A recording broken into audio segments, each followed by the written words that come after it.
যদি মানসিকভাবে ভালো থাকতে চান তাহলে এই 7টি কথা মনে রাখবেন। মানুষের জীবনে সুখ, দুঃখ, আনন্দ, বেদনা সব কিছু মিলেই জীবন।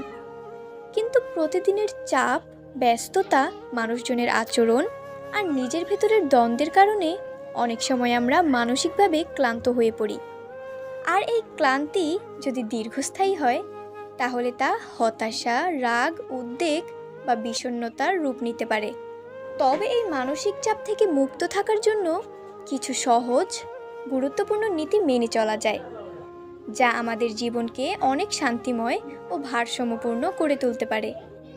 চলুন জেনে নেই সেই 7টি কথা, যা মনে রাখলে আপনি মানসিকভাবে সুস্থ, স্থির ও আনন্দিত থাকতে পারবেন। নাম্বার 1, সব কিছু আপনার নিয়ন্ত্রণে না, তাই সব কিছুকে নিয়ন্ত্রণ করতে যাবেন না। জীবনে অনেক কিছুই আছে যা আমাদের হাতে নেই, যেমন অন্যের আচরণ, আবহাওয়া, দুর্ঘটনা বা ভবিষ্যতের অনিশ্চয়তা। কিন্তু আমরা সবসময় সব কিছু নিয়ন্ত্রণে আনার চেষ্টা করি, যা আমাদের মানসিক শান্তি নষ্ট করে। আপনি যদি শুধুমাত্র যা আপনার নিয়ন্ত্রণে আছে, যেমন আপনার আচরণ, চিন্তা, প্রতিক্রিয়া, সেদিকে মনোযোগ দেন, তাহলে আপনি অনেক হালকা বোধ করবেন। নিজেকে বোঝান, আমি আমার সেরাটা দেব, বাকিটা জীবন ও সময়ের ওপর ছেড়ে দিচ্ছি। নাম্বার 2, নিজেকে ভালোবাসতে শিখুন, অন্যরা না বুঝলেও চলবে। আমরা অনেক সময় অন্যের স্বীকৃতি পাওয়ার জন্য নিজেকে ভুলে যাই, কিন্তু সবাই আপনাকে বুঝবেই এমনটা কখনো সম্ভব নয়। তাই নিজেকে ভালোবাসা, নিজের সীমাবদ্ধতাকে গ্রহণ করা, নিজের ভালো লাগাকে গুরুত্ব দেওয়া খুব জরুরি। আপনি নিজের কাছে যদি ভালো থাকেন তাহলে বাইরের নেতিবাচকতা আপনাকে সহজে নাড়া দিতে পারবে না। নাম্বার 3, সব কিছুর সময় হয়, ধৈর্য রাখুন। আমরা চাই আমাদের জীবনের সব সমস্যা আজকেই মিটে যাক, কিন্তু বাস্তবতা হলো সব কিছু সময় মতোই ঘটে। জীবনের অনেক জটিল প্রশ্নের উত্তর আপনি একদিন পাবেন, কিন্তু সেই সময় না আসা পর্যন্ত ধৈর্য রাখাই আপনার সবচেয়ে বড় শক্তি। সময়ই অনেক কিছুর সমাধান করে দেয়, আপনাকে শুধু ধৈর্য রাখতে হবে। নাম্বার 4, সব অনুভূতি প্রকাশ করতে হয় না, কিছু চুপ থাকাও শক্তি। সব সময় আমাদের যেটা মনে হয় সেটা বলে ফেলাই ভালো, এমনটা ভাবা ভুল। কখনো কখনো চুপ থাকাই শ্রেয়। কিছু কথা বলা মানে নিজের মানসিক শান্তি হারানো, বিশেষ করে যদি অন্য পক্ষ শুনতে না চায়, বুঝতে না চায়, তখন নিজের শান্তির জন্য চুপ থাকা দরকার। নাম্বার 5, ক্ষমা করতে শিখুন, না অন্যদের জন্য, নিজের শান্তির জন্য এটা করা উচিত।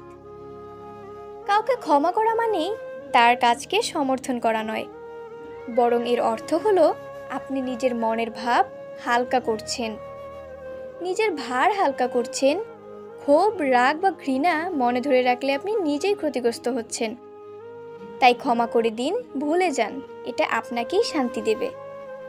নাম্বার 6, নিজের লক্ষ্যকে গুরুত্ব দিন, অন্যের কথায় নিজের গতি নষ্ট করবেন না। মানুষ সবসময় কিছু না কিছু বলবেই। আপনি যা করছেন সেটাই কেউ পছন্দ করবে, কেউ আবার বিদ্রূপ করবে।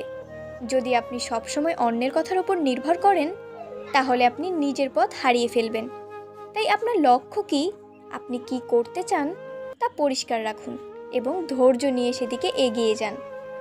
নাম্বার 7, প্রতিদিন অন্তত কিছু ভালো কিছুর জন্য কৃতজ্ঞ থাকুন।